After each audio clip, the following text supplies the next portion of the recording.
So I hope you have opened the PDF, right, everyone?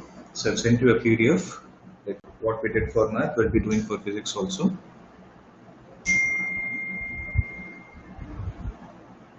So keep the PDF open, have a notes and a pen beside you. We'll start discussing the problems.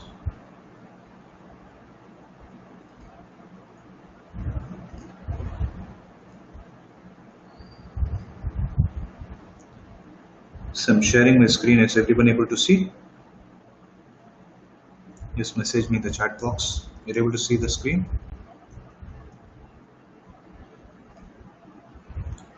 Done. So we'll start.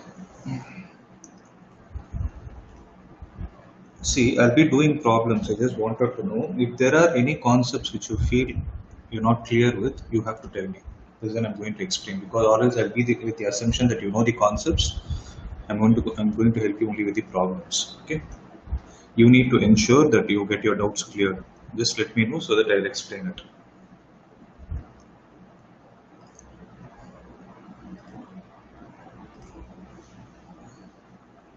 So today we are going to see how to solve problems in kinematics, that is motion in one dimension. Okay, you know this, right? Kinematics is basically a branch of physics which deals with motion of object without being concerned about the cause. This is going to be divided into two parts, that is one-dimensional motion and the two-dimensional motion. Two-dimension we'll discuss tomorrow. So today it is going to be one-dimensional motion. So the basic prerequisites for this is you need to know the basic terms like what is distance, displacement, all those basic terms. Similarly, you need to know the equations of motion. So what are the equations of motion? We know them. V is equal to u plus at, S is equal to ut plus half at square, and v square minus u square is equal to 2as. These are the basic equations, and also the formula for the distance covered by the object in the nth second, right? That is distance covered by object in nth second. So what is it going to be? Sn is equal to u plus a by 2 into 2n minus 1. So this is the formula. So these are all the basic formulae that you're supposed to know. And we know that equations of motion are applicable when the object is under constant acceleration. There might be situations where the acceleration need not be constant always. If at all you encounter that kind of a situation, what are we supposed to follow?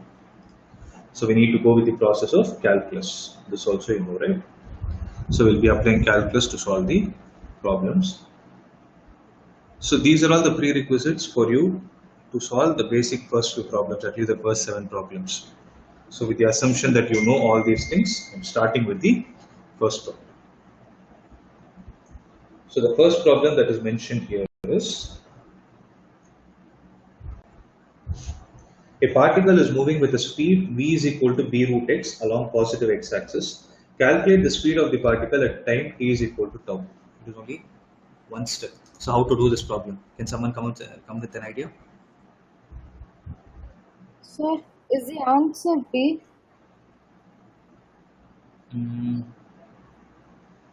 I don't think any of the answers will match because I feel it is dimensionally wrong when I tested it. But can you tell me how it is B? So how do we proceed? So by looking at the question, what comes to your mind in the first place? Sir, we have to find the instantaneous velocity. Instantaneous velocity, right? So has he given the instantaneous velocity, or what has he given? He's asking what is the calculate the speed of the particle at this time.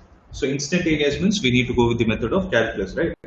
So how did you know that you need to apply calculus? What mathematical expression made you understand that calculus is needed here?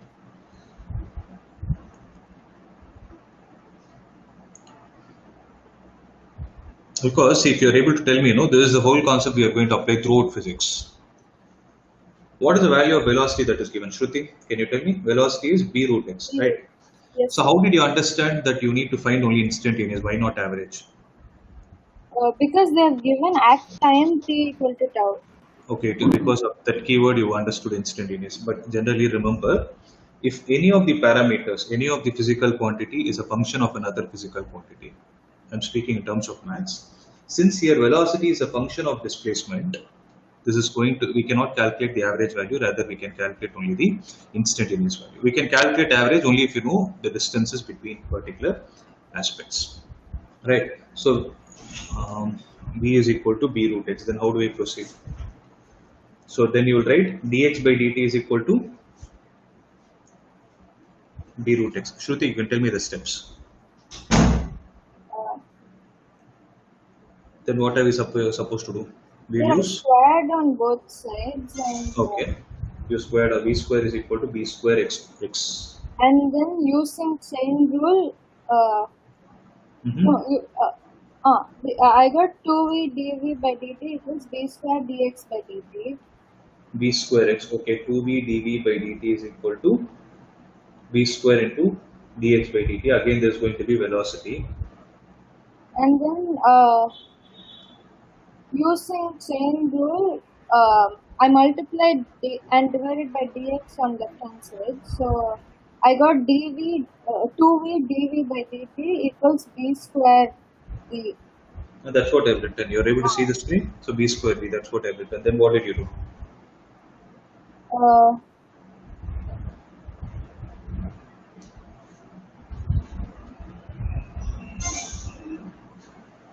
yes, so then 2v equals b square dt. Then I integrated from 0 to pi. But see, here dx by dt will give you the instantaneous velocity, right? Yes, sir, it will get cancelled on both the sides. Okay, cancelled on both the sides. So dv by dt will be equal to b square by 2. Then dv will be equal to b square by 2 into dt. dt. So v will be equal to b square by 2 into tau. That's right. So you're right. So it is b square by 2 into tau.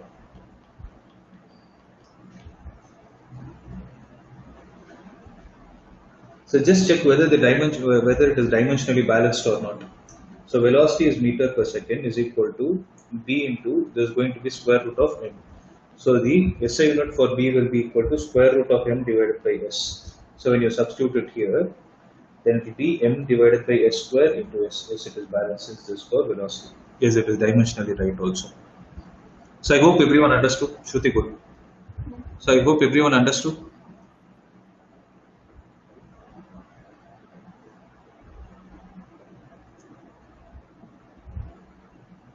So it's a simple problem.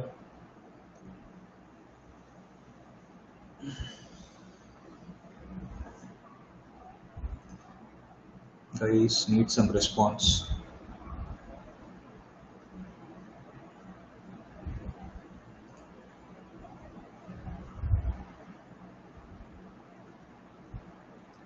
See, voice is cracking for me.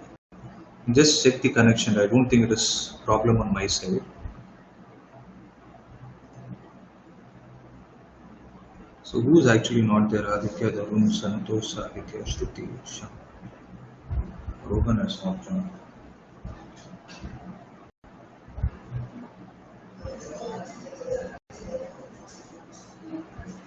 So try the next one. No?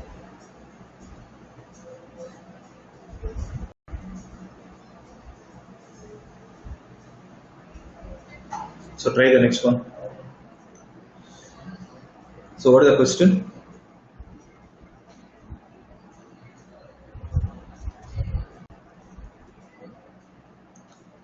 A ball is thrown upward with an initial velocity v0 from the surface of the earth.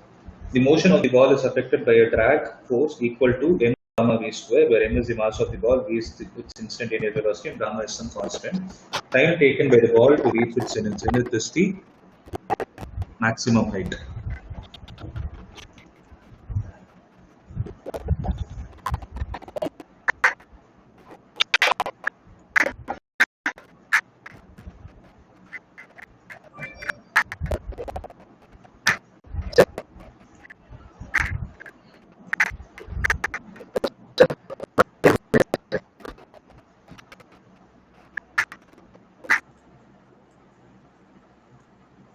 How to solve?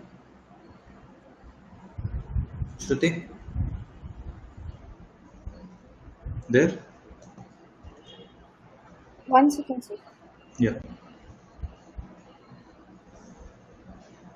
Saitya, can you answer how to proceed with this?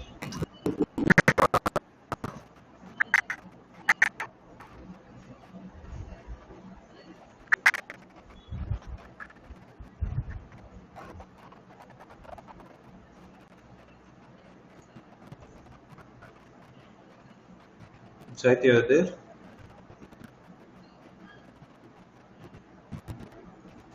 Not able to hear. Others, if anyone know the idea, you can please let me know, so that whatever you tell me, I'll write it on the paper and you have it here. So what concept are we supposed to apply here? Can we apply the equation of motions in this problem?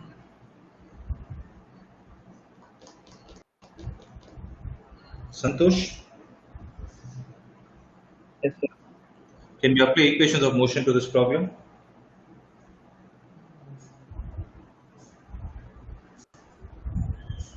So what is the condition for us to apply equations of motion? The object should move under constant acceleration.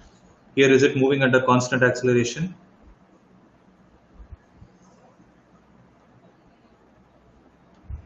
See, first thing I'll tell you, don't look at the options and get scared. Okay, they look so big, but the problem is actually simple.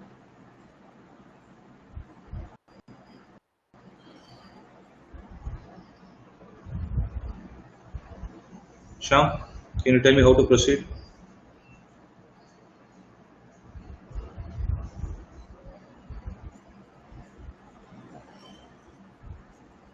I'm not able to. Are you people speaking? I'm not able to hear. So just answer this question alone. Are you speaking?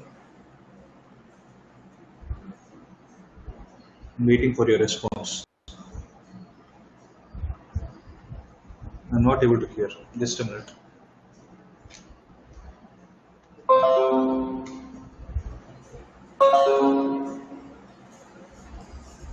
No talk.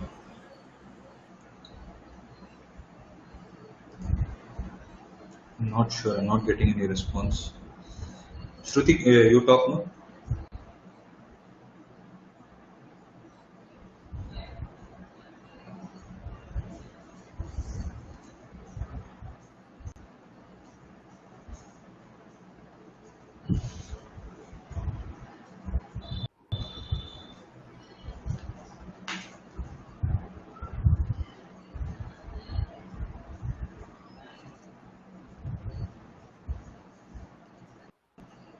I'm not able to hear any of you.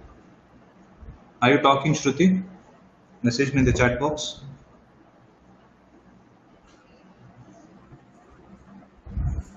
Yes, sir. Now it is clear. Yeah. So did you solve the problem? Not yet, sir. Okay. At least can you tell me how to proceed?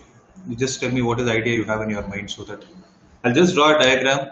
With that, we can derive the idea. See, actually, it's a very simple problem. Trust me. So just look at it in a simple way. That's it. So I'm sharing my screen. Sham, can you talk now? I'm not able to hear.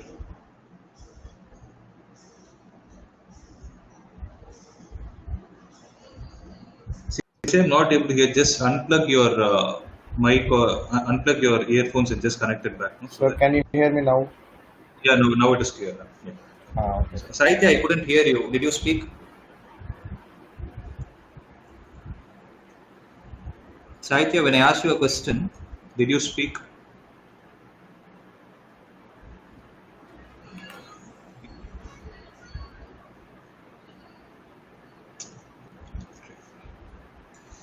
Some technical issue. It's fine. See, there is an object, there is a ball which is projected upwards. Right. So when it is projected upwards, what are all the forces that are going to act on this object? Gravity and external force. So gravitational force is going to be in the downward direction. Now the question is, there is going to be some air resistance according to the question. Right. There is a drag force. Now this air resistance is going to act in which direction? That is the question. So when the object is trying Downward. to move upward, so it will act in the downward direction, and across which point will it act? See, if I say, when I ask point, you told gravitational force, right? Gravitational force is exactly going to act at the center of gravity, where the weight is concentrated, right? In a similar way, where will the drag force act? Surface. Sorry, Mo? It is at the surface. Means it should be tangential to the surface. Resistive forces are always tangential in nature. We know that, right? So it is going to be m gamma v square. So what is going to be the net acceleration of this object in the downward direction? G plus gamma v square. So it is going to be g plus. Here we cannot apply equations of motion because acceleration is a function of velocity. Right? So time taken by the ball to reach the zenith na maximum height. See, wherever you see maximum height, what are the equation that we are supposed to apply? Okay. So since here we are not able to apply the equations of motion, acceleration here is going to be a function of velocity. So I'm writing it as dv by dt. Am I right? So from this step, acceleration is written as dv by dt. It is going to be g plus gamma v square. Then what are we supposed to do? With this step, physics is over. Now whatever you do is going to be mathematics. What are we supposed to do? So we can integrate it. So how do you do it? Use which method Take of all- differentiation? Take dt term one side and v term. That is, the variables and separables is what you are going to use. So dv divided by g plus gamma v square is equal to dt. Am I right? Yes, Then you are going to integrate on both the sides, like how you derive the equations of motion using calculus. So what is given? An object is thrown upward with an initial velocity. So upward, initial time is 0. Since here you are integrating with respect to velocity, then you need to take the limits of velocity. So v naught.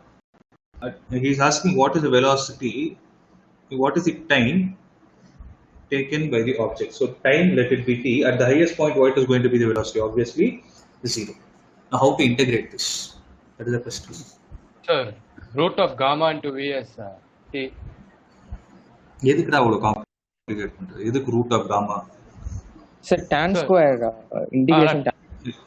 It is like, see, if you observe, no, v க்கு பதிலா x போட்டுக்கோ. It is going to be dx divided by x square plus a square format. இங்க x yes, sir, that's coefficient இருக்கு, right? So that's why we That's took what you told us, yes sir. root gamma. Root gamma Sorry, to one v is corner. equal. So gamma, g by gamma will sorry, I'm taking gamma outside. It is be 1 by 1 plus, sorry, g by gamma plus v square. Now this is going to be in the format v square plus, sorry, 1 by x square plus a square. So 1 by x square plus a square, what is going to be the formula? 1 by gamma into, so integral of 1 by x square plus a square, someone, fast. Tan inverse x 1 by a Is tan it only inverse. tan inverse?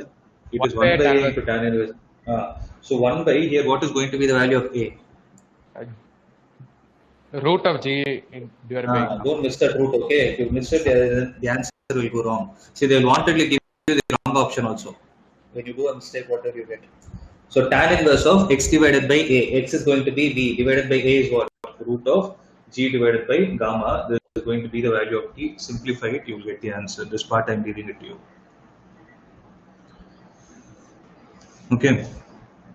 Is it clear, everyone? So it's actually a simple problem. Concept-wise, there is nothing much in it. It's all about how you approach. So to my knowledge, this is the only approach you have. Nothing else can be done. Okay. Similarly, the next one. The bob of a simple pendulum has mass 2 kg and a charge of 5 microcoulomb. It is at rest in uniform horizontal electric field of intensity 200 volt per meter. At equilibrium, the angle that the pendulum makes with the vertical is someone. One step problem. So here, how many forces is the bob experiencing? Sham. So gravity and electrostatic force. Electrostatic force. Rohan, what is the direction in which gravity is being? What is the yeah, Shruti, tell me. Sir, also tension. Yeah, tension is there. So I'm talking. Okay, I'm talking about the two forces which are the non-contact forces which I'm trying to say. Anyways, so what is the direction in which the gravitational force is going to act? Downwards. And what is the direction according to the question in which the electrostatic force is going to act?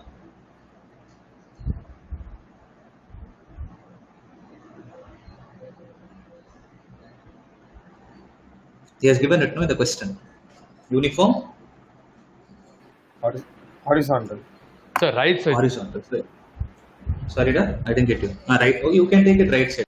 Horizontally, it can be leftward also. We don't know about it. Oh, But did he mention it as positive x-axis? Nothing of that sort. No? no, No, sir. nothing of that sort. No. So you have. So this bob will initially be balanced because of the tension and the gravitational force. Right. As soon as you charge this bob and place it in electrostatic field, this starts getting bent like this. Right. So when this is happening, there will be one particular position at which it is going to be at equilibrium. So the electrostatic force is charge multiplied by the electric field. The weight that is acting on the object is mg. The tension is acting in this direction. He's asking what is the angle made with the vertical. So it's a one-step problem, right? So how to resolve it? T cos theta, this will be T sin theta. So when forces are balanced, which two forces will be equal? T sin theta will be equal to QE. T cos theta will be equal to mg. This and this will get cancelled. So tan theta will be equal to QE divided by mg. Calculation part, I'm leaving it to you.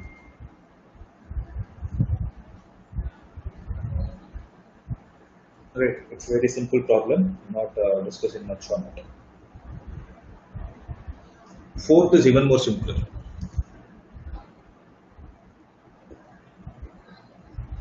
Fourth is again one step. See, calculation, don't do it now. For the third one, just copy this part.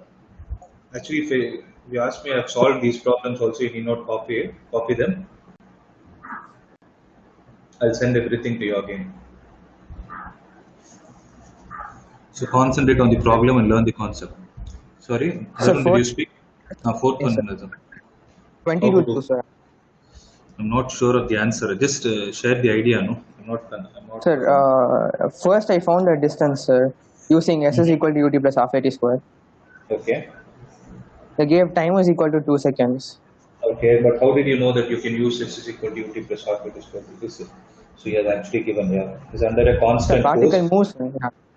Particle moves under see sometimes what they will give is constant force also will be given. Constant force means constant acceleration also.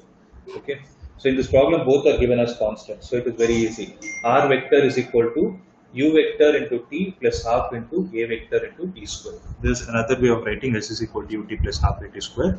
Write everything in the vector form. Okay.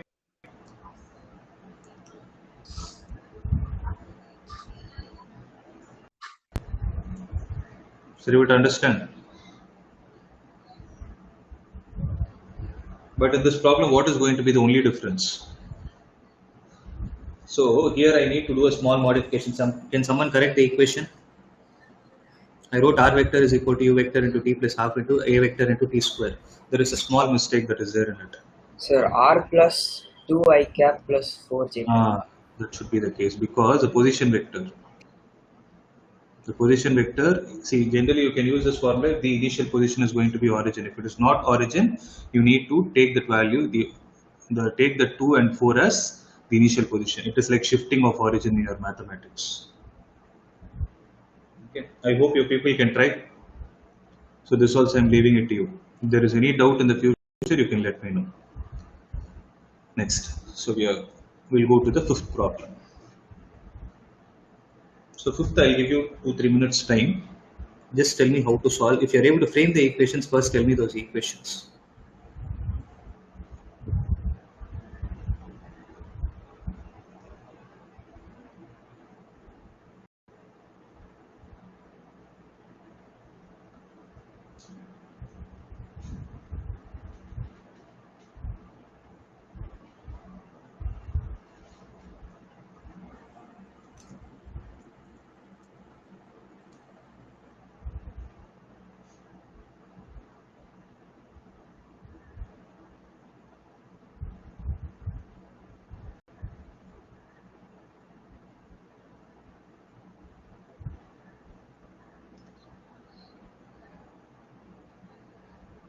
Dharm, yes, the answer for the fourth one is 20 root 2. You're right.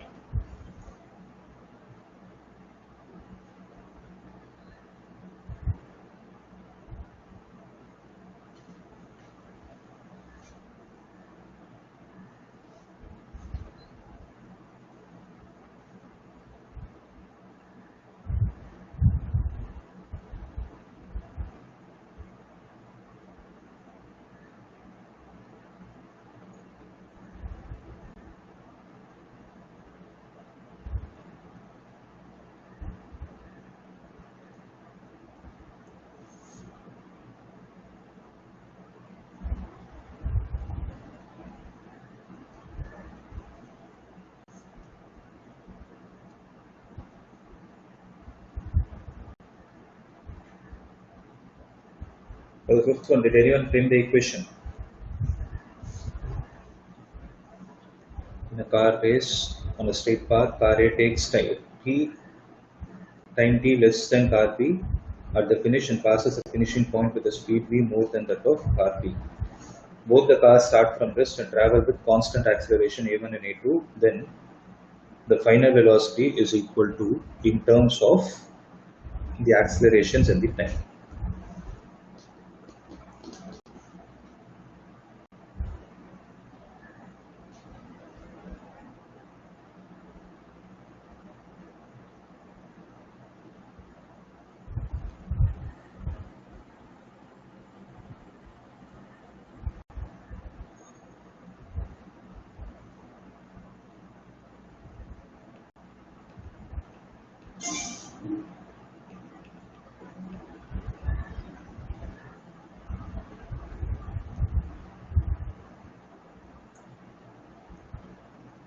Anyone?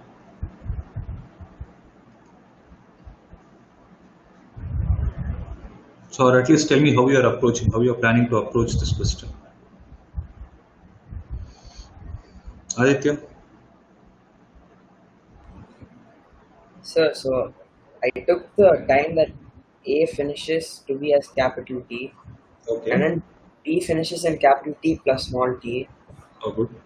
and then U is equal to 0, Okay. and then V final for A is equal to capital V plus some other constant U, and then T finishes in just U.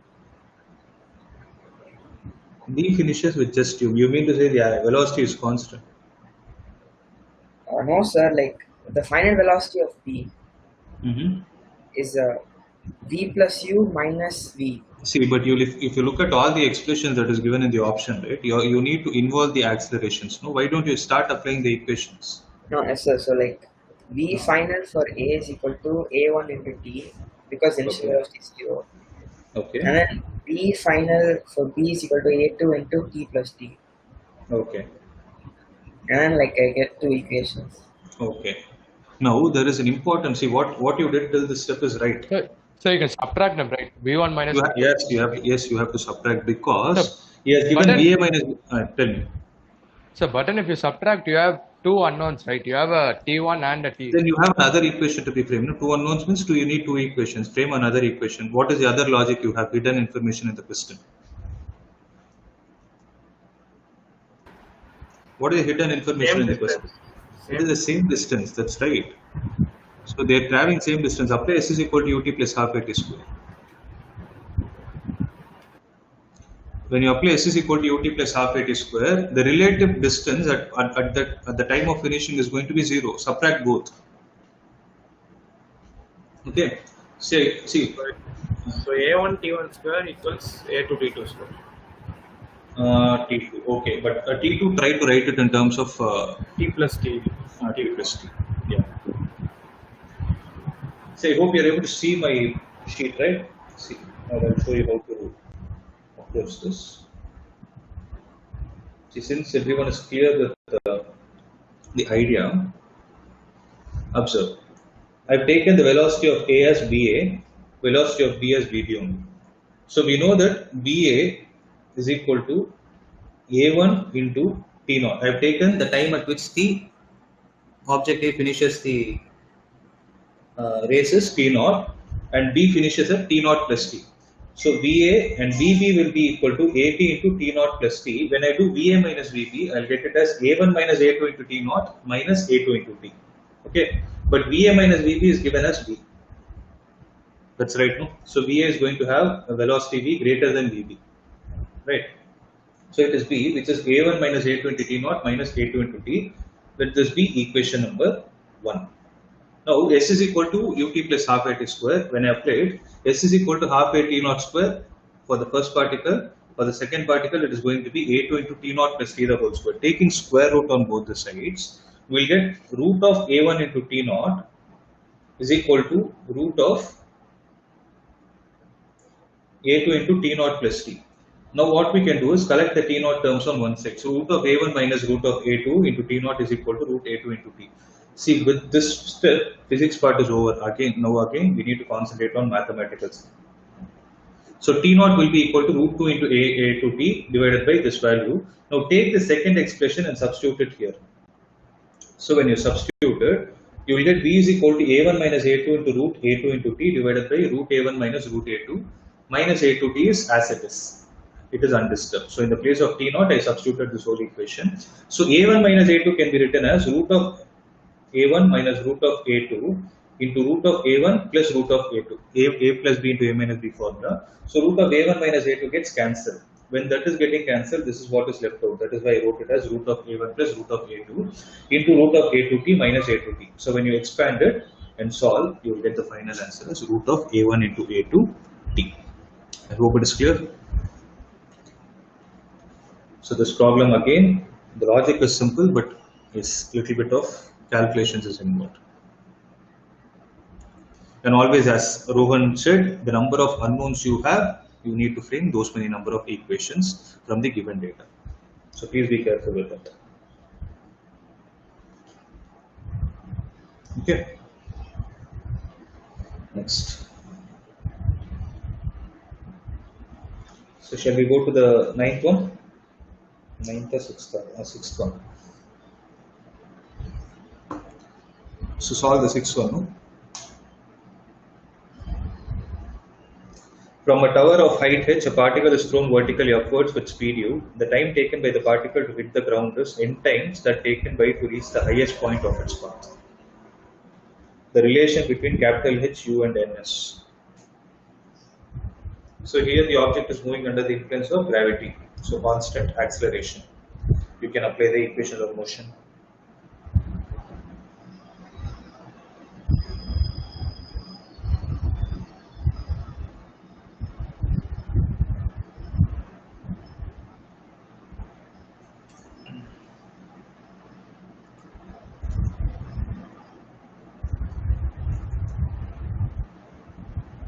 So this you people can solve it. I'll give you 2 minutes time. Solve and tell me the answer.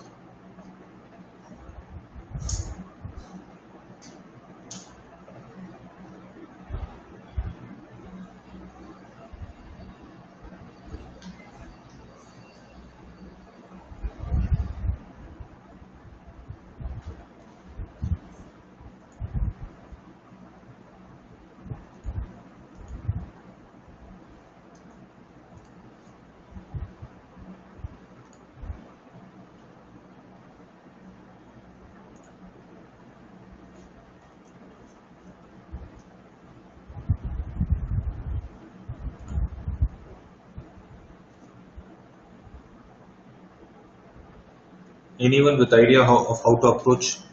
If you can just tell me the equations that we are supposed to frame. First, it's a simple problem.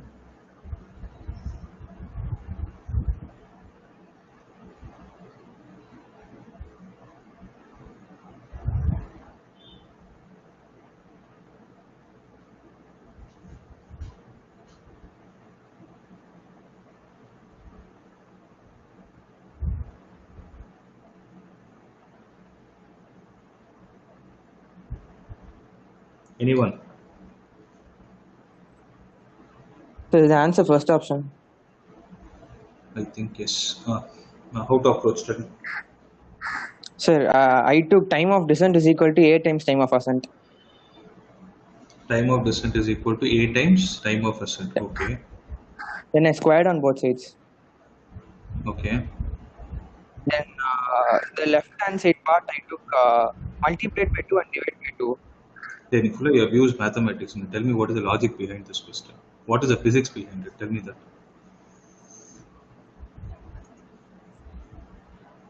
I want you to solve using the equations of motion.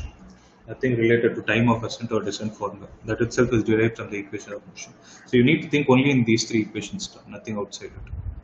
Tell me how to approach. Can you tell me the physics behind it? U. So a particle is going to the maximum height. So what is the time taken for the particle to go to the maximum height? When you apply V is equal to U plus AT. V becomes 0. So T will be equal to? Minus U by A. Yeah. How can time be negative? T will be U by G. U by So G. we get U minus GT. T is equal to U by G. So there is the time taken for the particle to go to the highest point. Let me call it as T1. Now, how much time will it take for the particle to come and hit here? That's what we are supposed to know. Now, what will happen in this part of the journey? After it has reached the highest point, now, how much time will it take for the particle to come down? Or can, Same U by G. can you tell me an easier way? NT. Sorry? NT. sir. N time. N times T. Okay, but T1 is not known to us, right? He has So not N given times T in. U by G. Okay, T2 will be equal to N times U by G. But he is asking in terms of height, no? Everywhere H is involved. How do I bring that H into picture? Sir, we can write two equations. We can take the distance between the top of the tower and the top of the object as S, Okay. and the total Okay. distance as S plus H, and we can write two equations. Okay. Is Then there, we any can other, we can substitute the value of S. is there any other simpler way?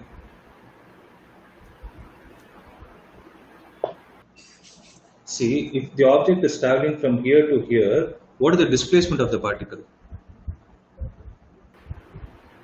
Minus So, H. It is minus H, right? So, when I apply S is equal to ut plus half at square, I am going to take the displacement into consideration. So, minus H is equal to, for this minus H to be achieved, what was the direction in which the initial velocity was given? U plus U. So, plus U, right? U into the time taken, let me call it as T2, minus, Half GT to square. can we do something like this? Yes, sir. Okay, there's one way.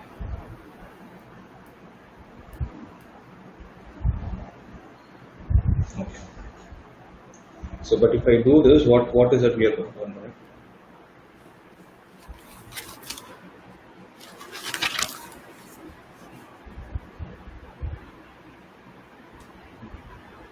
See, what I did is as you told, I see, solve it again. The steps that I followed is, observe. So case 1, at highest point we got T1 is equal to U by G. Case 2, what I did is,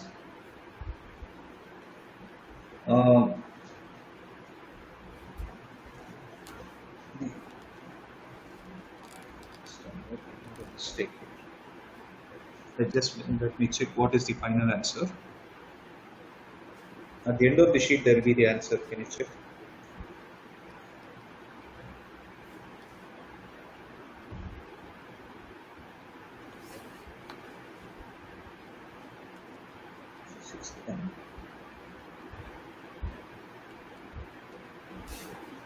Sixth one, the answer is C actually.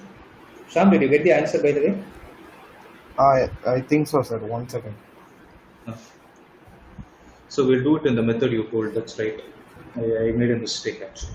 I'm sorry. Let's check this. So I hope T1 there is no doubt.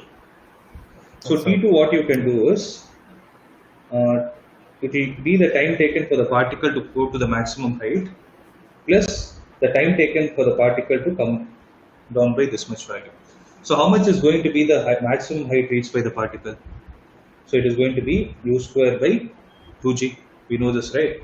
So this is u square by 2g and this is going to be height h. So u square by 2g plus height h will be equal to 0 plus half into g into t2 square. Okay, this t2 is the time taken for the particle to come down. If I call this as t2. So if someone is having a doubt in the equation, please ask. So u square by 2g plus h will be equal to half into g into t2 square. Now what can we do? So what is going to be, so t2 square will be equal to nt1 square. that you can update directly, no? Yes, sir. So nu square by g square. 1 minute. So it is going to be n square t1 square. So u square by 2g plus h will be equal to half g n square into, so what is t1 square? T1 we have already derived, that is u square by g square. Very good. So u square by g square, so this is square. So u square by 2g plus h is equal to n square u square by 2g. So capital H will be equal to u square by 2g into n square minus 1, which implies 2gh is equal to u square into n square. So is there an option like this? Just check if did I miss anything.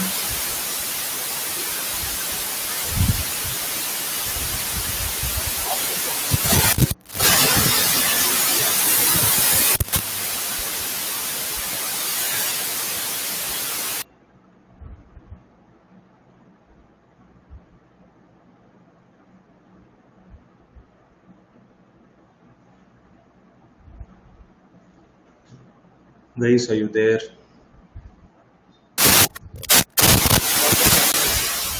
Whose mic is that? It's making so much noise. Ram, you have some connection issue.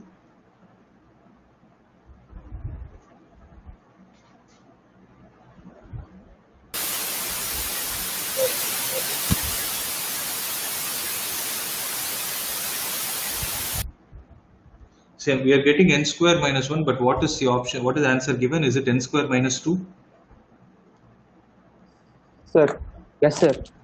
Third option. Third option.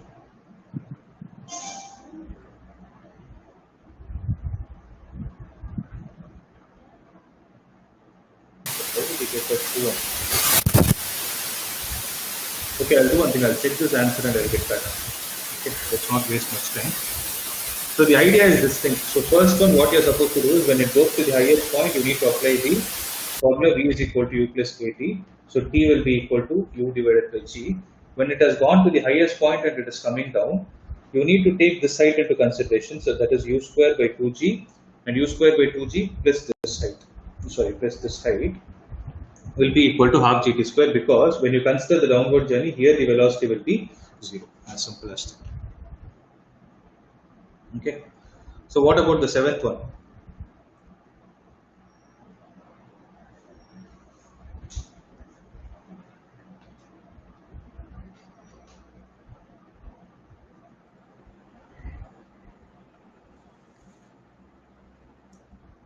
So there is a small block which is sliding down without friction on an inclined plane from rest. So U is equal to 0. Yes, and the distance traveled at t is equal to n minus 1 to t is equal to n. So Sn is equal to U plus a by 2 into 2n minus 1. You know this formula, right? So apply this formula. Sn is equal to U plus a by 2. U is going to be 0. Then Sn will be equal to, so when the object is coming down, the acceleration it experiences is g sin theta. I hope you know this. G sin theta by 2 into 2n minus 1. Similarly, what will be the value of Sn plus 1? Sn plus 1 will be g sin theta divided by 2 into 2 into n plus 1 minus 1.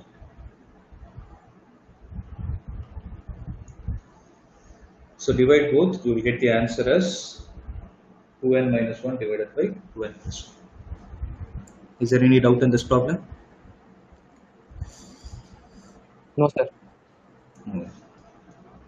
Others, I am not getting any response. If I don't get response, I feel that you have not understood. If you're not able to speak, at least put a response in the chat box.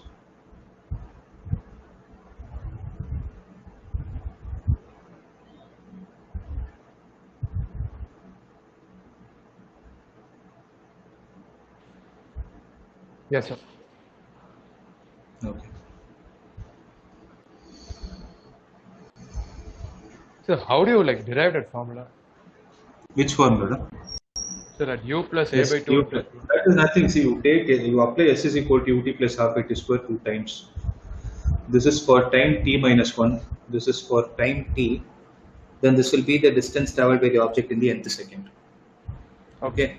So s is equal to ut plus half at square. S is equal to u into t minus 1. So this is Sn. This will be, sorry, 1 minute. This will be the distance traveled in n seconds. This will be the distance traveled in n minus 1 seconds. Plus half into a into t minus 1 the whole square. Then the distance, try to understand the notation. If n is written at the bottom, that is the distance traveled by the object in the nth second. If the same n is written in the bracket, that is the distance traveled by the object in n seconds. Okay. So Sn will be equal to S of n minus S of n minus 1. So you do that, you will get this formula. That part I'm leaving it here. Okay. Now, see, I didn't mark the 10th one when I gave you the sheet. I found this to be a good problem. So we'll do the 10th one also, because there is an application from other chapter as well. So I wanted to discuss this part also here. So try to read the question. There is a particle of mass m, which is 10 power minus 2 kilogram, which is moving along the positive x-axis under the influence of some force. So here, if you observe, the force is a function of displacement, means it's a variable force. Minus k by 2x square, where k is equal to 10 power minus 2 Newton meter square. At t is equal to 0, it is at x is equal to 1 meter, and its velocity is v is equal to 0. Find the velocity when it reaches x is equal to 0.5 meter. Find the time at which it reaches x is equal to 0.25 meter. Now, can someone tell me how to proceed? So, if you think only in terms of kinematics, you will not get the answer. And moreover, the important point I wanted to say is motion in a state, and that is kinematics and dynamics can be always linked together. Dynamics means you speak about the cause. The main cause for any object to move is force. For any object to rotate is going to be torque. Okay, these all fall under dynamics when you speak about force and torque. So here he is talking about force. How do I proceed? So what is the formula you can think of which relates force and velocity?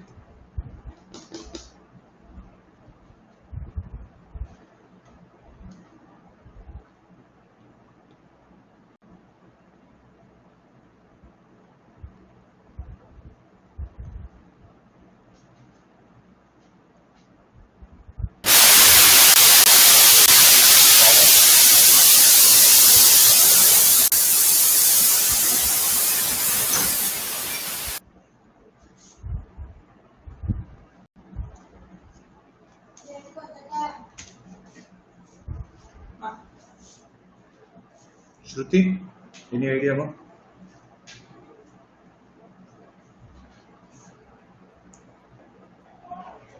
What can we do?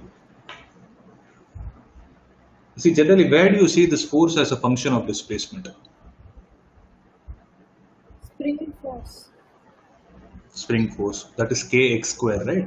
Here it is not spring force, it is like k divided by 2x square. So y is inversely proportional to x square. We don't know what force it is, let's not worry about it.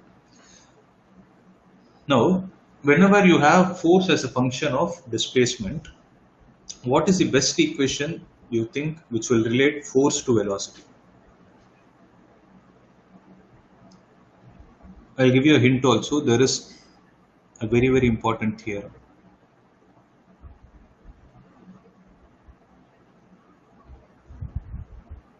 Just recollect all the theorems which you know in mechanics. No? So those who know the answer can tell me.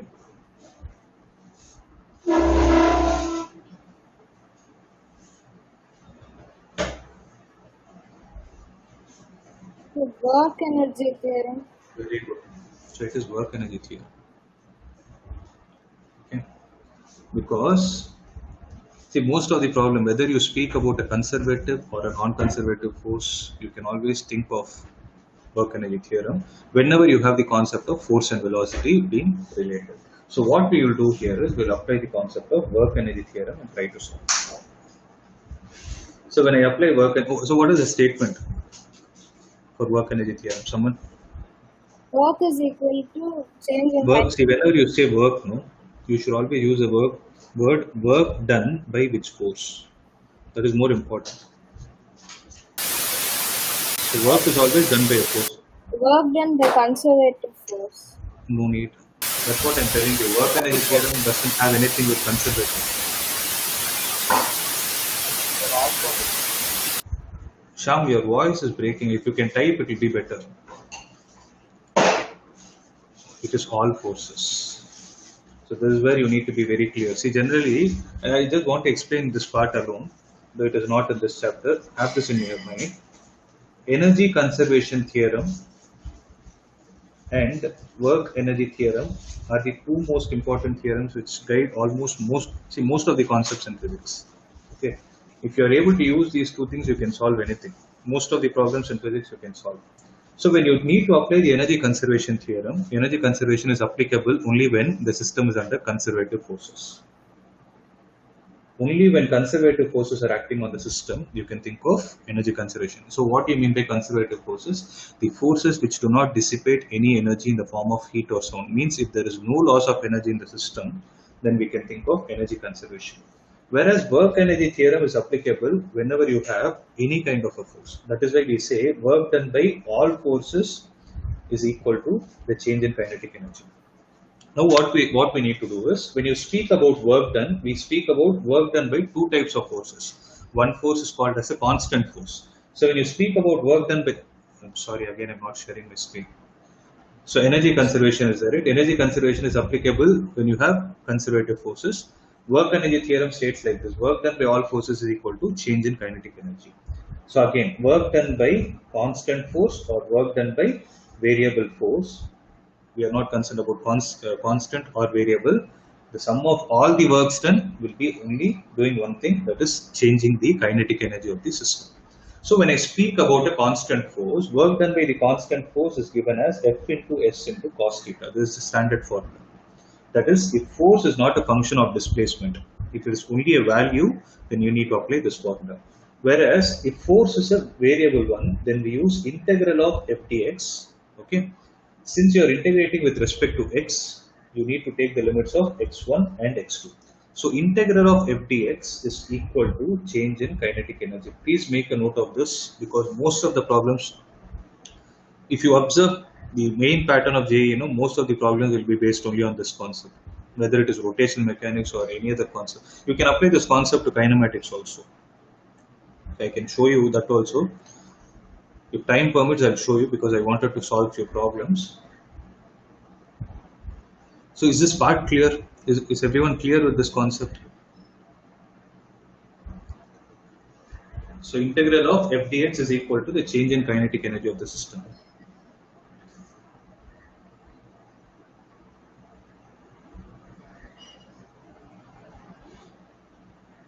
Okay. See, in general, I want to make this statement because I've seen many of them doing the same mistake. Wherever you see work done, wherever you see a question which is based on calculating the work done or energy, the first question you're supposed to ask is work done by which force? Okay. Means, let's say there is an object like this. When I have an object which is moving under the influence of some force, it is experiencing some friction. Okay, let's say this force is causing some displacement of S.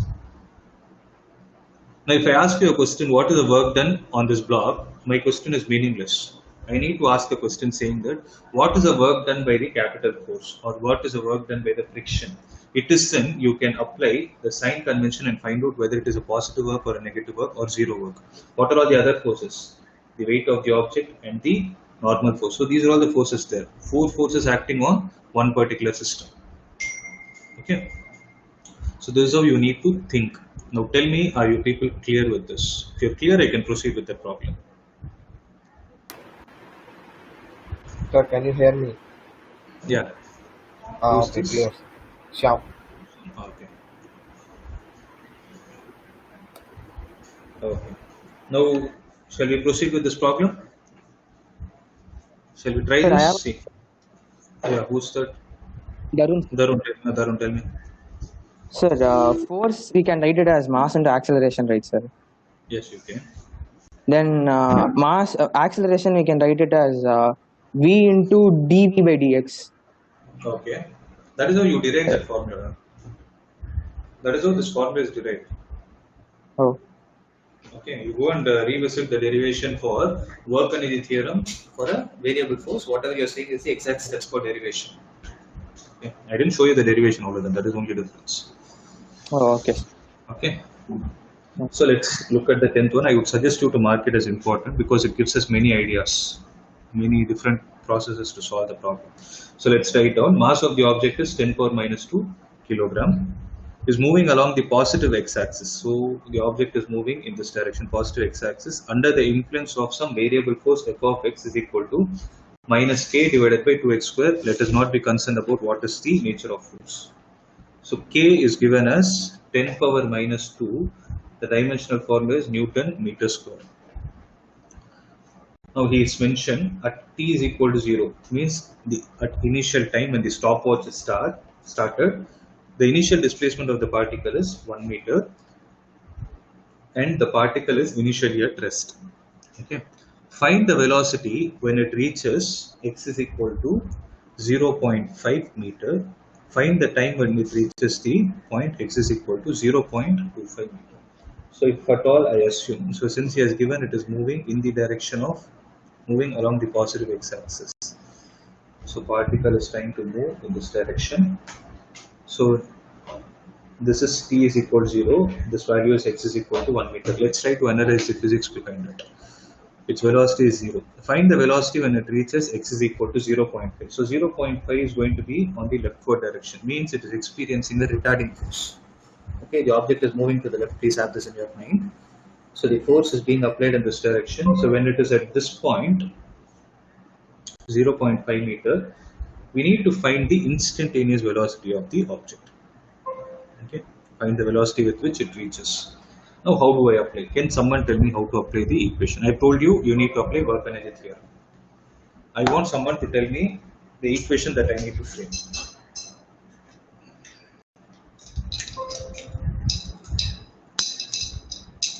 Anyone? See, I'm repeating it again. Even if your statement is wrong, please don't hesitate. Just open and speak. So it's a variable force. So So what are we supposed to do? so we're supposed to use that integration of x1 to x2 f dx is equal to delta kinetic energy. That's right. So for this problem, how do I do?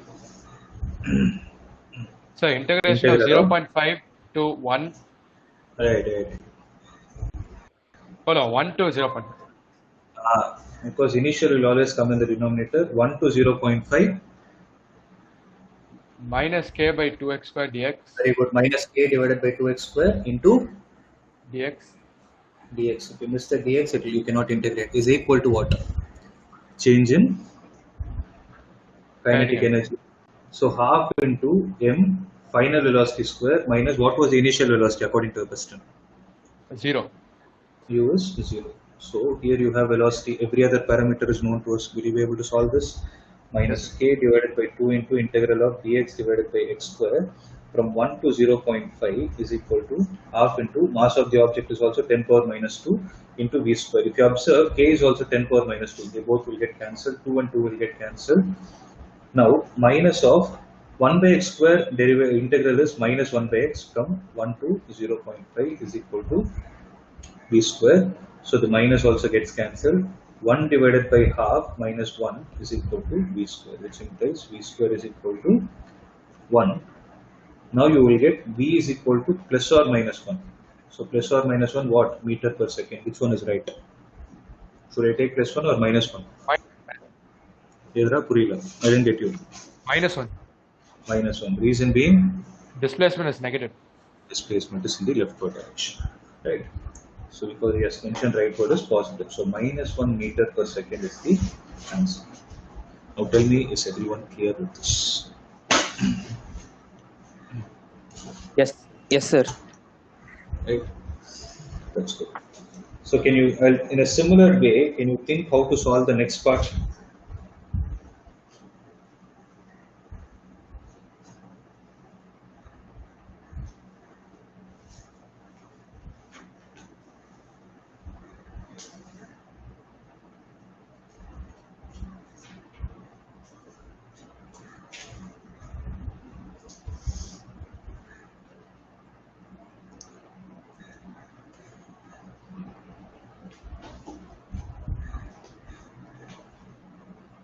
How to solve the next part?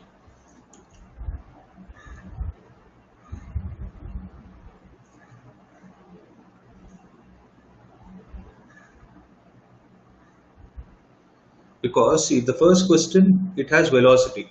Okay, we could apply the energy conservation, we solved it. Sorry, work energy theorem, we solved it. Now second part is about the time when it reaches x is equal to 0.25 meter. How much time is it taking with respect to the initial point?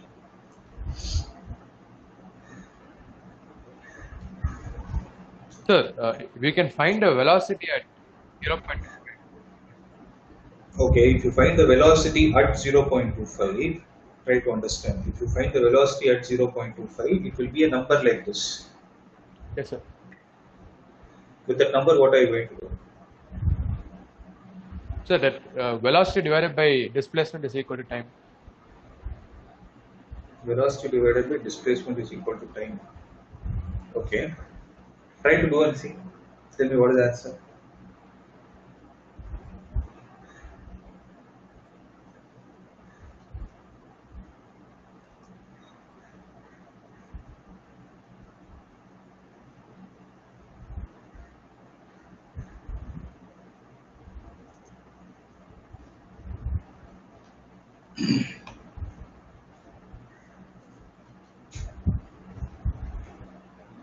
Rohan, Yes, sir. I can tell you there is a mistake in your conceptual thinking. Can you correct yourself? Plus displacement divided by velocity. Well, I'm not talking about formula. You cannot apply that formula rule. That's what I'm trying to say.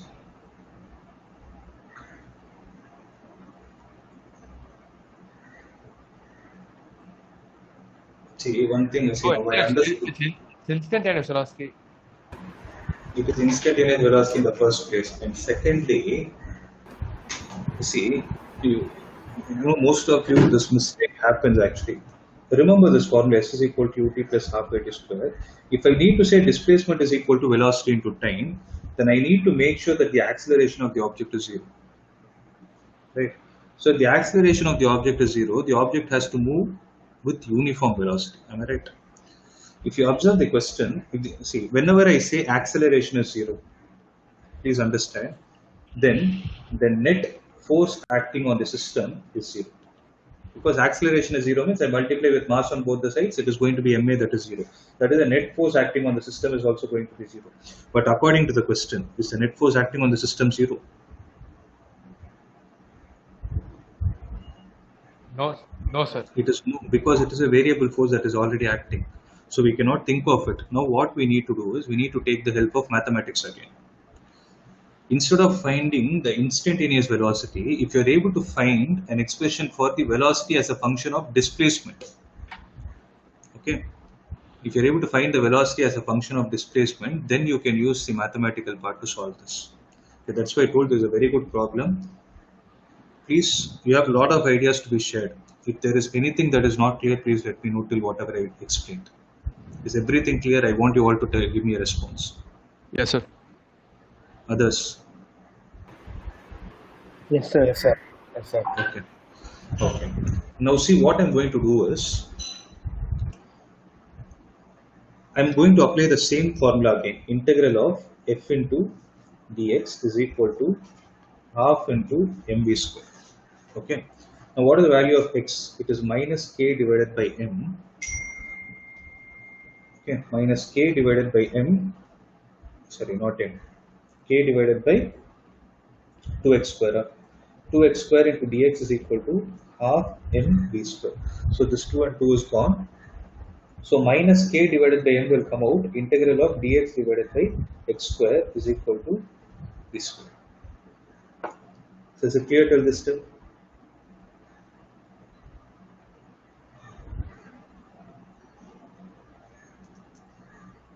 Is it clear? Yes, sir. Yes, sir. Yes.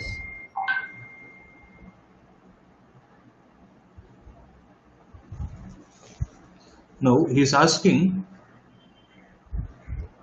find the time taken, find the time at which it reaches x is equal to 0.25. So where is the object starting from? So it is, just give me a minute, I'm thinking of the limits.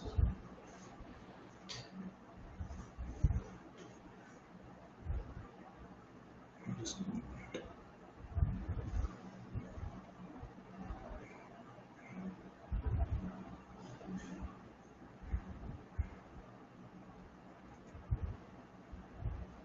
Can someone tell me how to take the limits? Can you give me an idea? See, in this problem, what I did is I took it as 1 to 0.5, right? Here, should I take it as 1 to 0.5? What exactly are we trying to frame?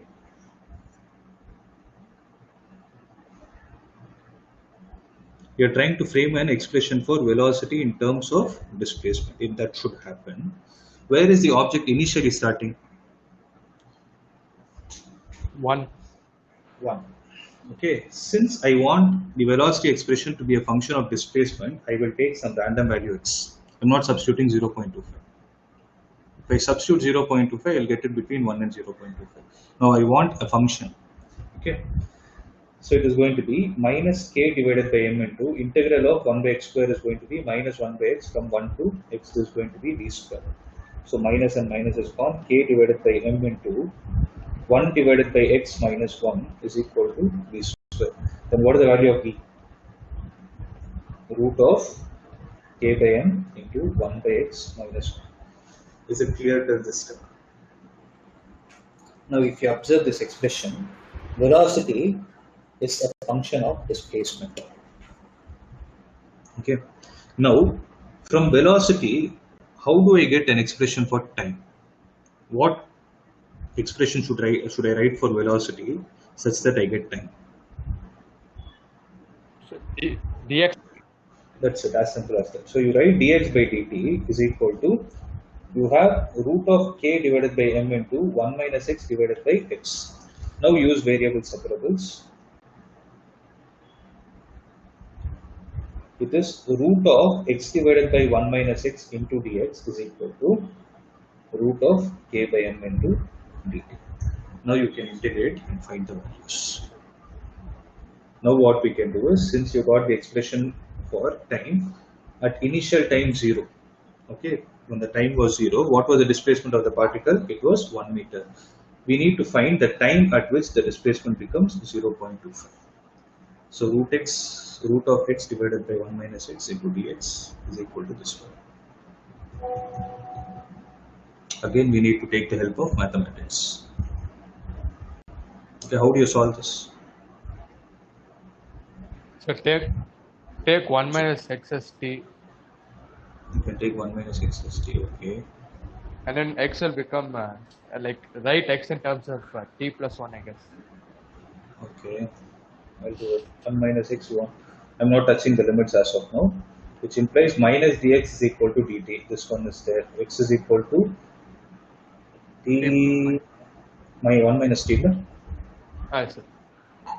There's going to be 1 minus t. Now change the limit. So limits have been. So square root of 1 minus t divided by t dt with a minus sign. So what is the answer for this? Do you know how to solve this? We have no idea. So it is root of 1 So by it will be t. dt.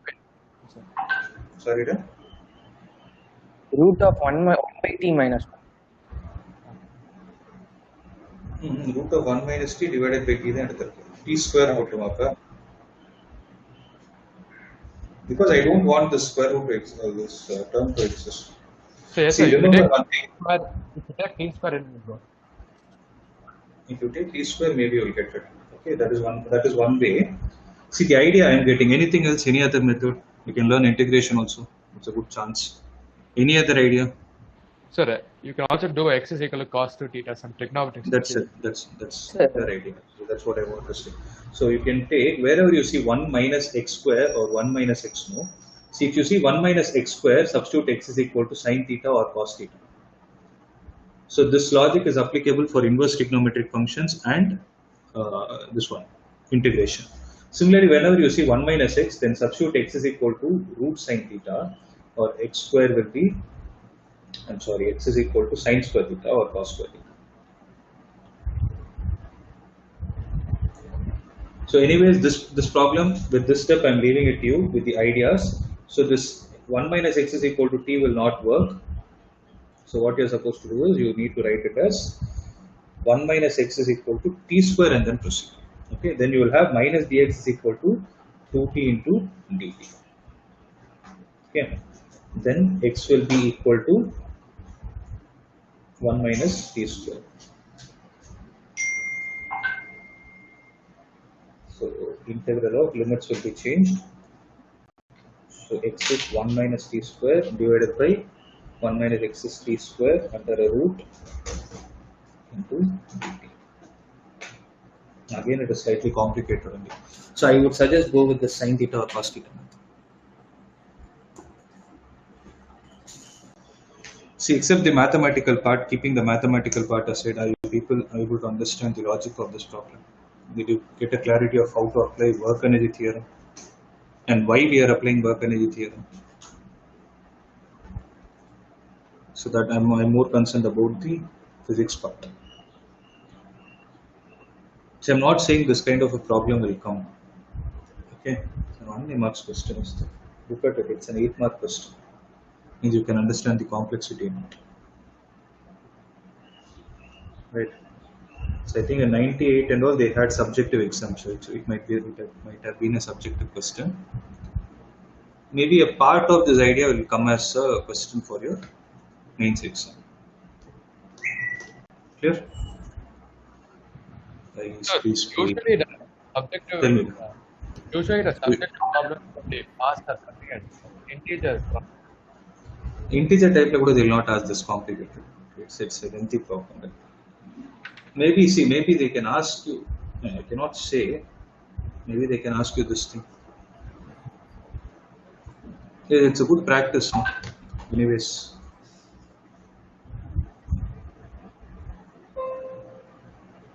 Maybe one part of the question will be 4 marks, like how this is for 8 marks. Yes, as you told, one part can be for 4 marks. Ladies, I need a response. Yes, sir. 10:40. Okay.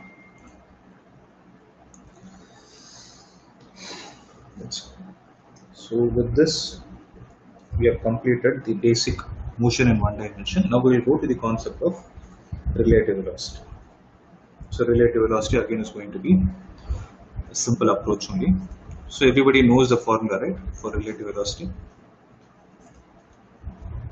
So relative velocity of one object with respect to the other is equal to dA minus dV. As simple as that. This is the only formula that you have. Velocity of one with respect to two is velocity of first minus velocity of second. As simple as that. Now, I'll show you some cases where you can apply the concept of relative velocity.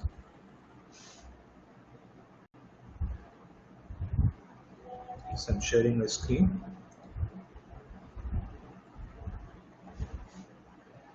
Okay. So this is this formula, you know.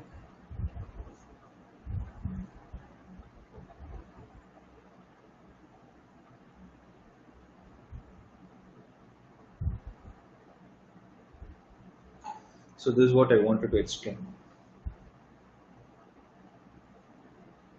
I've seen many of them getting confused with where to apply the concept of relative velocity. So this is the point. So the different kinds of problems that you will see in relative velocity are, one is a problem which is called as distance of closest approach. Okay, so when we say distance of closest approach, it is the perpendicular distance between two objects which are simultaneously moving. They simultaneously move, they need not move in the same direction. If they are going to move in the same direction, then you can easily find it out. They'll be moving in some random direction. Let's say one object is moving like this, the other is moving like this. So at each point when they are moving, you can actually calculate the distance between them. Right. So I'm just drawing their motion in the form of a dot diagram. So while they are moving like this, there will be one particular instance where out of all these distances, one distance will be the least. Okay, that distance is what is called as the distance of closest approach. And if you ask me, will the problems be asked based on this? Yes, they are asked. Okay. Now, can someone tell me how to approach this kind of a problem?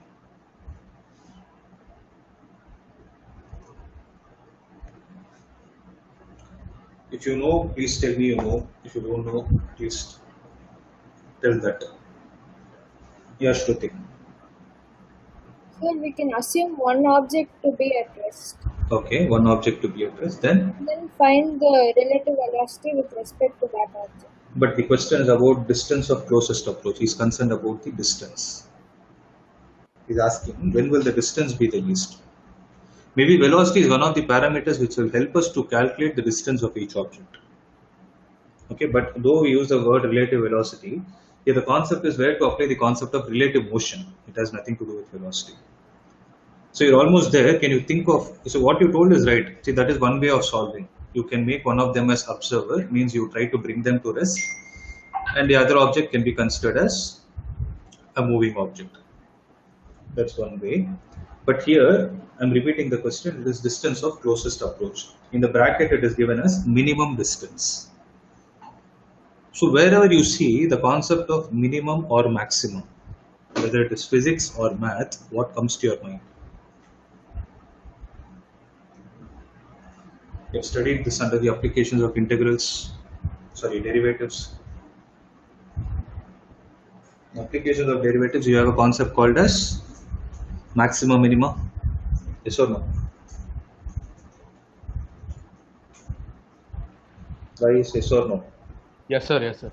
Yeah. So when you talk about minimum distance, then what you're supposed to do is you need to calculate the distance of both the objects. I'm repeating it. You need to calculate the distance of both the objects in terms of time. Okay. And differentiate it and equate it to 0. What is the condition for maxima or minima?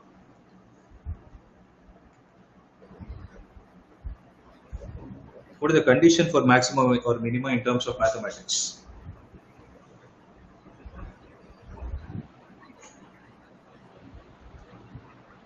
So double differentiation must be positive or negative.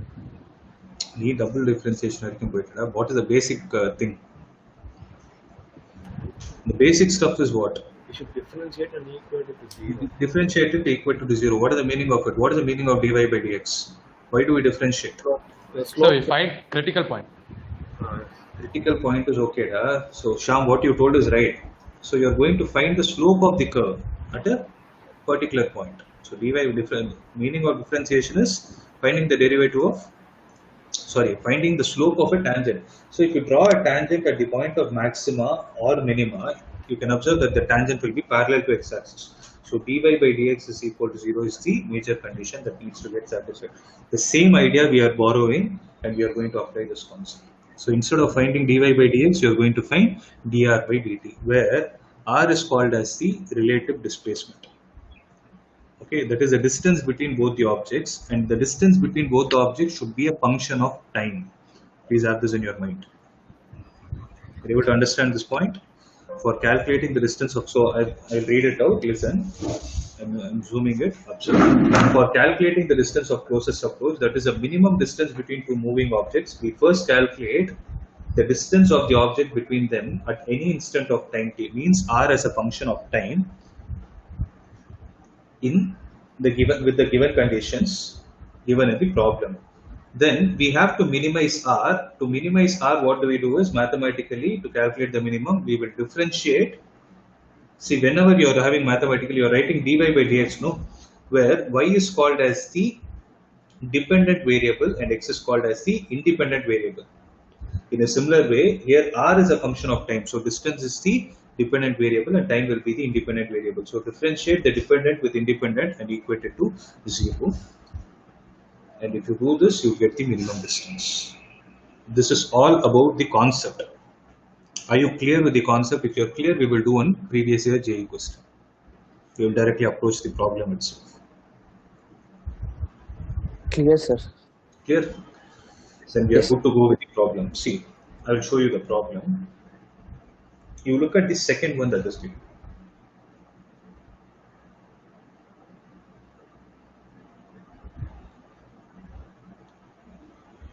So read the second problem that is given. Don't do the first one. First one is another type. I will come to that. We will discuss all the types. So read the second one. What is he saying? Ship A is sailing towards northeast. So wherever you see northeast, it is exactly 45 degrees with the x-axis and y-axis. Sailing towards northeast with how much velocity? 30 I cap plus 50 j cap. Okay, kilometer per hour. Where I cap and j cap are the unit vectors in the direction of east and north.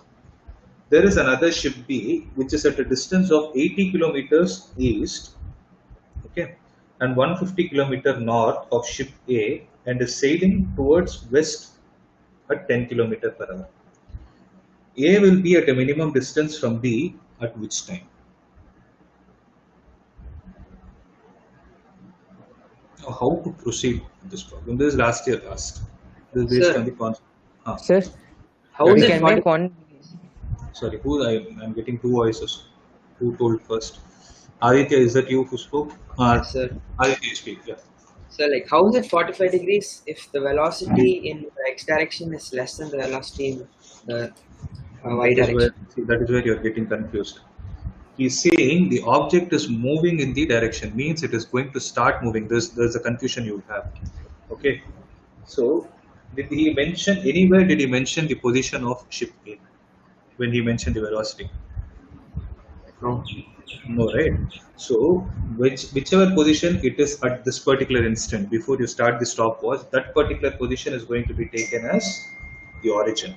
Okay, it starts moving in this direction. That is the meaning of it, sailing towards. Okay, I'm showing the diagrams here. So that point is considered as origin. It starts sailing in this direction with the velocity. So don't get whatever you're saying is with respect to the position vector. Okay, that is moving northeast means it is the position vector that is speaking about. Here it is the velocity vector. So velocity is in this direction, 30 I cap plus 50 j cap. So it is starting to move in this direction. Okay, where I cap is in the east and this is in the west. Sorry, north. Now ship B is at some position. So where is it? It is at some position 80 kilometer east and 150 kilometer north. So are you able to understand this? Yes, sir. Okay. So it is moving in the west direction with a speed of 10 with a minor j cap. Okay. Now you need to find the distance between both these objects in terms of time and then proceed. Okay. Now how do I proceed with this?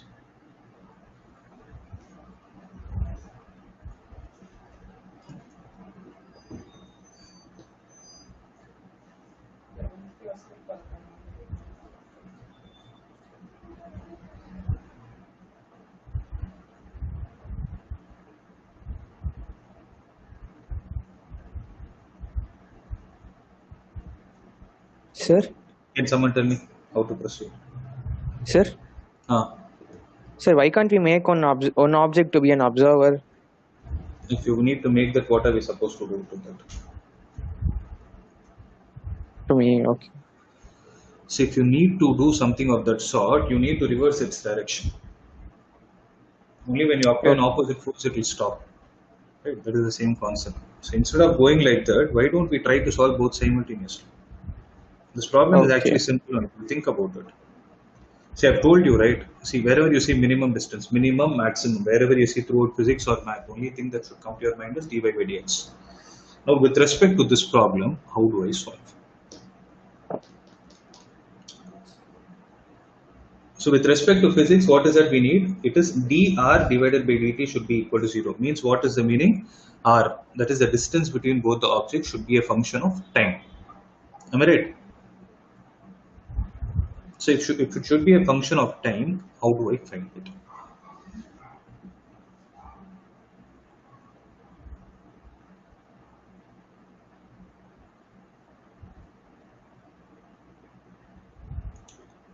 Let us say, see, I'm writing down the steps. VA vector is how much? Can someone read it out? Darun, can you read it out? VA vector is how much? 30 I cap plus 50 J cap. 30 I cap plus 50 J cap. Right. I considered the initial position of the object of initial position of A to be the origin. So what is RA vector? 0 I cap plus 0 J cap, because I have considered that to be the origin. Now, what is the velocity of B? Initial velocity of B is how much? 80 I cap plus. Oh, that's the distance. Sorry, they didn't give the speed, sir. They gave the distance. There is a point. 10 10 kilometer.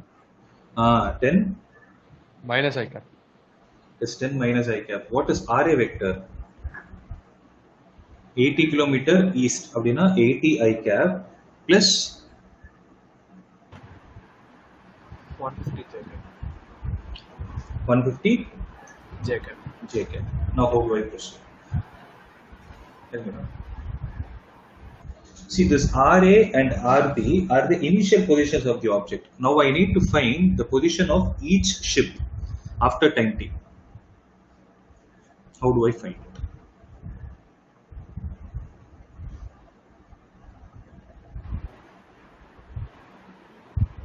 Sir, we can find a general equation for RA and RB with respect to time.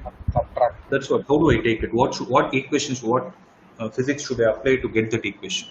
RA is 0 I cap plus 0 J cap plus 30 I cap T J cap into T. Okay. What about acceleration? So acceleration is We have Acceleration. He has given velocity, he didn't say speed, no. But what about the acceleration?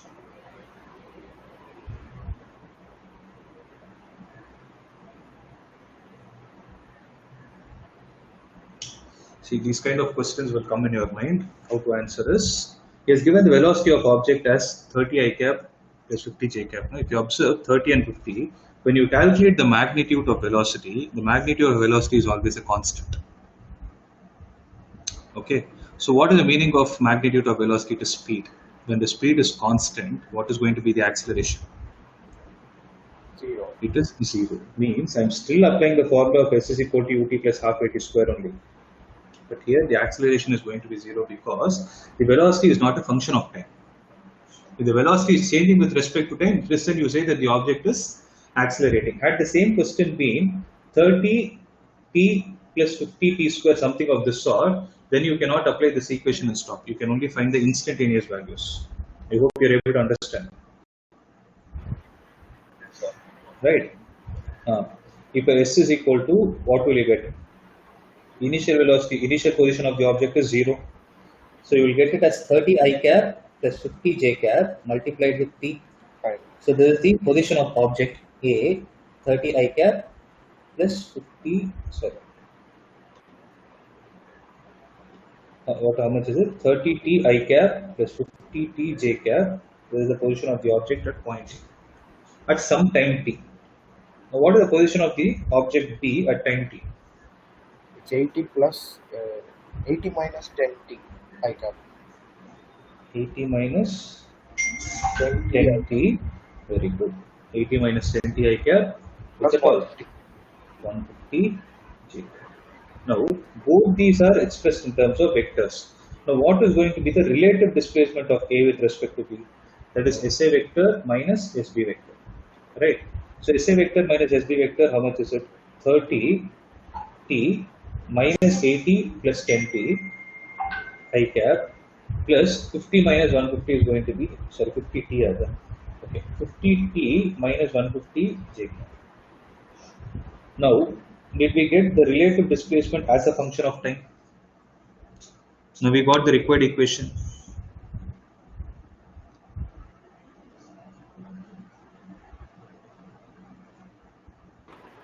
Are you all clear?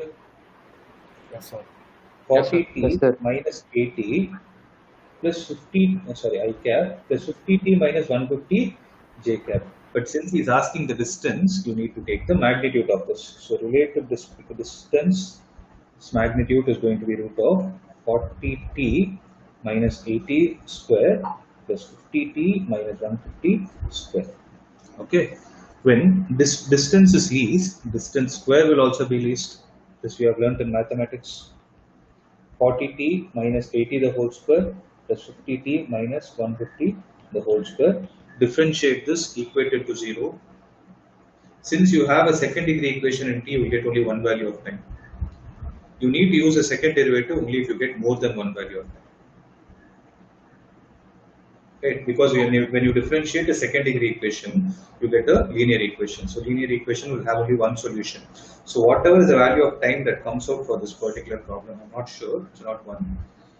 So whatever is the value of time that comes out for this problem, that will be the required answer. See, my explanation took time, but this is the concept. I hope you're able to understand. So you would have got the algorithm. Yes, sir.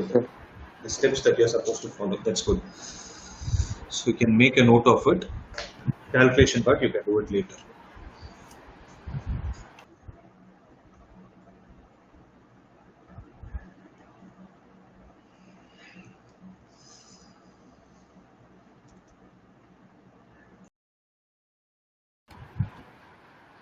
Sir, is it 2.6?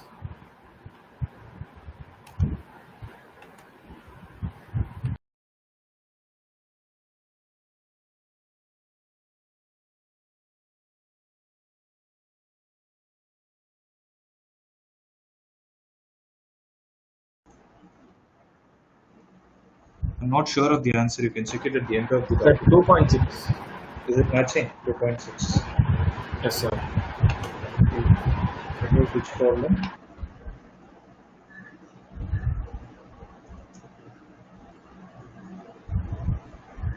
Problem number. This topic 3, Ada. Yes, sir. Okay. Topic 3, which problem is it? Second one. Second is B. That's right, 2.6. Okay. See, this is the only problem which is actually lengthy in terms of relative velocity. Other problems are easy. Okay. So if this concept is clear, I'll go to the next one. So this is how you solve problem based on distance of closest approach. And the second is riverboat problems. So when you talk about riverboat problems or river swimmer problems, they will ask you what is the drift or what is the direction in which he is supposed to move so that he reaches exactly the opposite end. So these kind of questions will be asked. Okay, let's see this category 2, riverboat problems, how to solve them.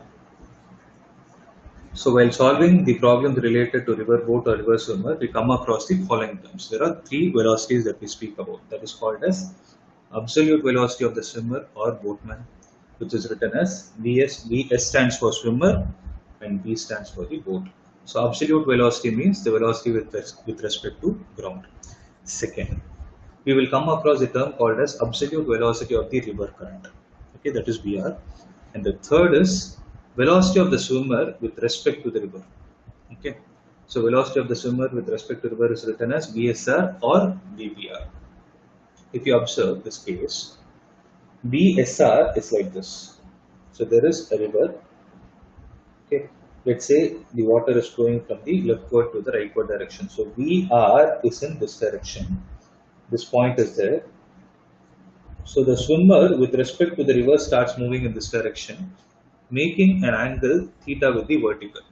Okay, so this is a kind of problem. Then this will be the velocity of the swimmer. Okay, so what we are actually applying here is the parallelogram law. or you can also call it as addition log vector. They both are the same.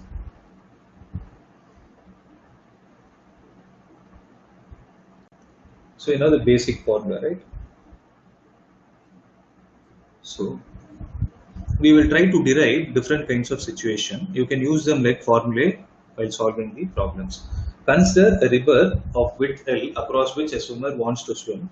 Let VSR be the relative velocity of the swimmer with respect to the river, and VSR make an angle theta PQ shown in the figure. Let us assume the flow of river to be along the positive x-axis. That's what this diagram is all about. Okay, I hope this is clear. Now, what is the formula for VSR? VSR, we can take another paper.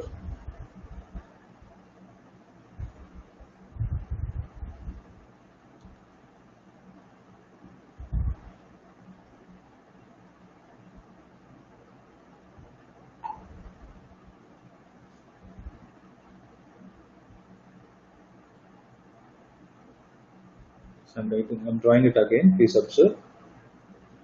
So the situation here is the swimmer has started moving in this direction. VSR is making an angle theta, and this is going to be VR. Okay. Now we know that VSR is equal to VS minus VR. Right. Now what will be the absolute velocity of the swimmer? That is going to be VSR plus VR. That is the expression that is being given here. Nothing much outside it. Now if I start applying this in 2 dimensions, that is by giving the directions to it, let's see how the parameters are going to be. Remember the length of the river, that is the width of the river that is given is L. Now this VSR can be resolved as VSR sin theta in this direction and VSR cos theta in this direction. Right. Now, when I say velocity of the, when I am applying this formula only, observe. When I say velocity of the swimmer in the x direction, this is going to be velocity of the swimmer with respect to river in the x direction plus velocity of the river in the x direction. Okay. So what is the velocity of the swimmer in the x direction? So velocity of the swimmer with respect to river in the x direction is going to be VSR sin theta. So it is VSR sin theta. It is going to be in which direction? It is going to be in the negative direction. I will put it as minus I cap plus, what is VR? VR is in the rightward direction. So it is going to be VR into I cap. So what is the velocity of the swimmer in the x direction? That is going to be VR minus VSR sin theta in the direction of I. Is it clear till this step? I'm just trying to resolve everything and find the resultant in a particular direction. In a similar way, what is going to be the velocity of the swimmer in the y direction? So I'll suggest you simultaneously copy along with me. Sir, VSR cos theta. So first we'll write it in the standard form. VSR along y direction plus VR along y direction. Make this as a practice, okay? It's a good way of solving problems in physics. So VS along y is equal to, what is VSR along y direction? It is VSR cos theta. Cos theta. Tell me in terms of the unit vectors. VSR cos theta j cap plus 0. V 0. Okay. Plus 0. Right. So this is going to be the case. Now from this you can calculate different parameters. See how this particular step is going to be useful for us.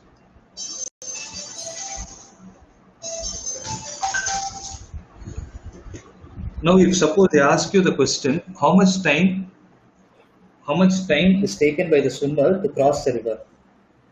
So the swimmer is actually going in which direction? See, generally what happens is, when the swimmer is going in this direction, he starts actually moving in this direction, but the river will try to push him to the right. Okay, if it is being pushed to the right, then how much time does it take for the person to go from this point to this point? How much time does it take for the person to go from point A to point B? VSR cos theta by d. So what is the basic formula for time? Time is equal to distance divided by speed. Here, speed along which direction should be taken? Y direction. Y direction. Because you have taken the displacement also along y direction. L divided by, what is the velocity along y direction? That is going to be VSR cos theta. VSR cos theta. So T will be equal Sir. to, So, hold but on. distance is the shortest time. It is actually, it is So a because shorter time. so because the path will be a parabolic path, right? Yeah, it will be. So then how can you tell like the time will only be like L by VSR cos theta? I'm taking when he's, that is why I asked a question, how much is the time taken when he's going from A to B? My question was specific. I never told he will go only to point B. Okay. I wanted to conclude that only. There is a time taken by him when he is going in the shortest path. Yes. Okay, shortest path is obviously going to be the perpendicular distance. Okay, that is why I took it as L. So this formula, based on this formula, the question, the keyword in the question that will be asked is, what will be the time taken for the swimmer to reach the opposite end? So they'll ask you the opposite end. Opposite end means if he has started at point A, then B is called as the opposite end. Okay, that time you can use this as the formula. I hope it is clear. Now, sometimes what happens is he might get drifted. Okay, so when he's getting drifted along the x direction, so drifted in the sense when he's, let's say he's going to this point.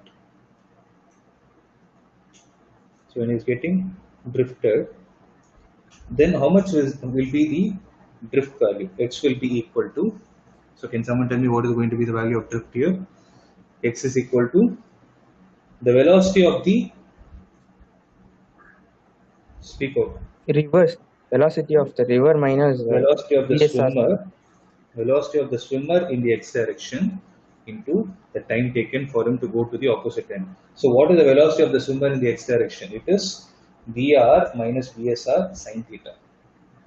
So please little bit concentrate. Sin theta. So concentrate a bit. This is slightly a confusing topic. So VR minus VSR sin theta into how much time does it take to go there? L divided by VSR.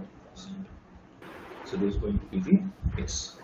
Now from this we will derive the specific cases. See, condition for the swimmer to cross the river in the minimum possible time. Okay. So when can he cross the river in the minimum possible time?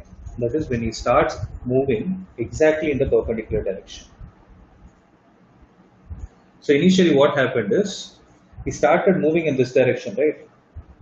So he started moving in this particular direction. Instead of moving, making an angle theta with respect to the river, if he is exactly moving perpendicular to the river itself will drift him to a certain distance, but he will ensure that he is able to move. Though he is getting drifted, the river will ensure that he is reaching the other point in the minimum time possible. So for the time to be minimum, we know the formula for time. Time is equal to L divided by VSR cos theta. It is here. Right. For time to be minimum, this value should be maximum. Right. I'm repeating it again. For time to be minimum, the denominator should be maximum. But the denominator is guided by whom? It is guided by, it is changing with respect to the value of theta. So what is the maximum value of theta? We already saw cos is a decreasing function. So the maximum value of theta that is possible is 1. So theta should be 0 degrees. If it should be 0 degrees, what was the value of theta? Theta is the angle made by the velocity of the swimmer with respect to river with the vertical. Means he should not make any angle. He should exactly start moving in the straight direction. So he should exactly move perpendicular to the river to reach the other end in the shortest time possible. Okay, if that is the case, how much will be the drift that is going to experience? So how to calculate the drift here? So the drift will be equal to, this is the formula for drift, VR minus VSR. In the place of sin theta, sin 0 is going to be 0. Right? So it is going to be VR into L divided by VSR. So this is going to be the formula for the drift experience when he is trying to reach the other point in the minimum time possible. Okay. Next. The next type of question that will be asked is condition for zero drift or condition to reach the opposite end. So what is the condition for him to reach the opposite end? So when he is exactly reaching the opposite end, what will be the drift experienced by him? 0. 0. So we know the formula for drift, that is VR minus VSR sine theta into L divided by VSR cos theta. Right? If the drift experienced is 0, that implies this value is equal to 0. VR should be equal to VSR sine theta. That implies sine theta should be equal to VR divided by VSR. So this is the condition for him to reach the exact opposite. Are things clear? So what are the formulae that we have written? So what are all the formulae that you need to remember? The time taken. So time to formula is L divided by VSR cos theta. This is the first formula.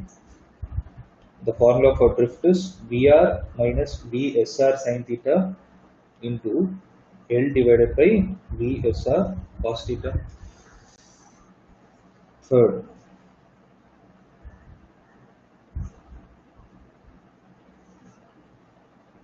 for reaching a minimum time, theta should be 0 degrees and drift will be equal to L into VR divided by VSR. And the last point of all is for reaching opposite end, sin theta should be equal to VR divided by VSR. So these are all the formulae that we are going to apply to solve the problems. Okay. So though the concept seems to be a little bit complicated, the problems are simple. Well, nothing will be asked outside this.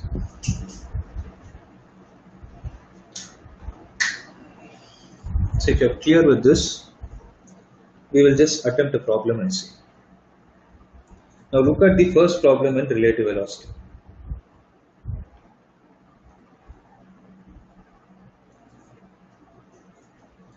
So what is the first problem that is asked?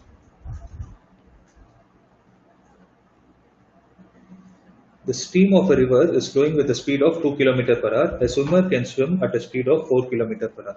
See, in these problems, the only thing you are supposed to be careful is when they give the velocity of the swimmer, actually they are giving you the velocity of the swimmer with respect to river. That is given as 4 km per hour. And the velocity of the river is given as 2 km per hour.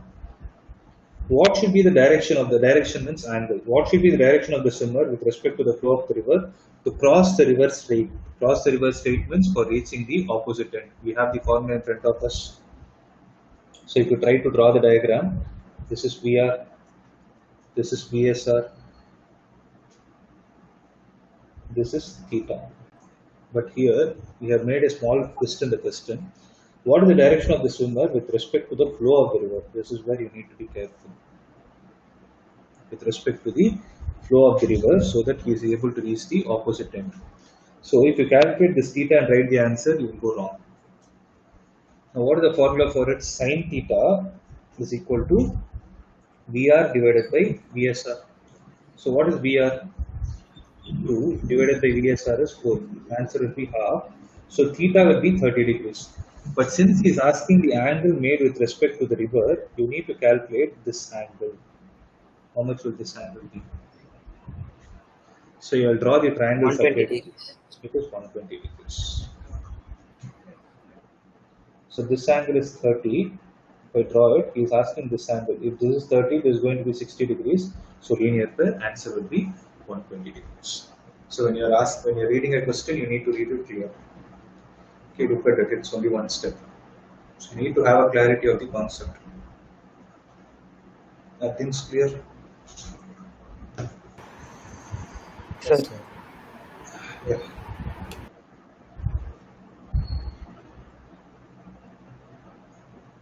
Okay. So with this, what we have done is here concentrated on the problems which are based on motion in one dimension and relative velocity. Okay. Similarly, what you can do is you can try this fifth and the sixth problem also on your own. It is based on the same concept. You can try it. Sir, Yeah, tell me. Yeah, tell me. sir, in that question, how do you know that they have given VSR and not VS? Sorry, no? So in the question they have given the swimmer can swim at 4 kilometers per hour. Mhm. That's what I'm saying. He can means he can swim at a speed of 4 km per hour. Na, he's trying to flow along with the. So whatever direction he is choosing. So generally, whenever they say the direction of the swimmer means he is choosing the direction. So whichever direction he is choosing will be VSR. To put it in simple terms, I'll explain in terms of parallelogram law vectors.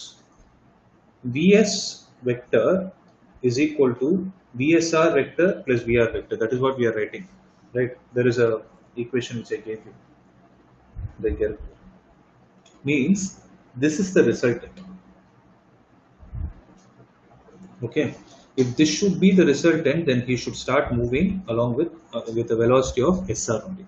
It is not velocity of the swimmer with respect to. It is not the absolute velocity of the swimmer. It is only the velocity of the swimmer with respect to river.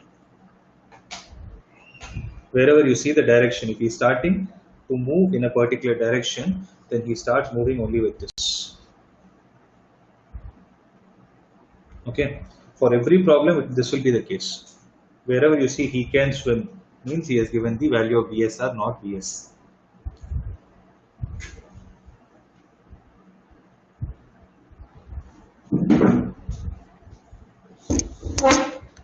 That value of VSR will be equal to VS only in the case when the river is not having any velocity, when it is still water. You try few problems, Rohan, you yourself will understand. Okay, sir. The problem which I have given you, just try and see. In fact, I want to do some graph-based problems also. I'm stopping with this. Okay, I'll stop with this particular concept. Tomorrow I'll start with graphs and projectile motion. So we'll finish projectile motion. So every day just go through the formula as well. Today evening I'll give you a test based on this particular problem. Sir, are we supposed to finish the rest of the problems or only the ones Which you one? marked? No, only the ones which I marked. I don't want you to waste time on these. If you don't get it unnecessary, you're getting more work.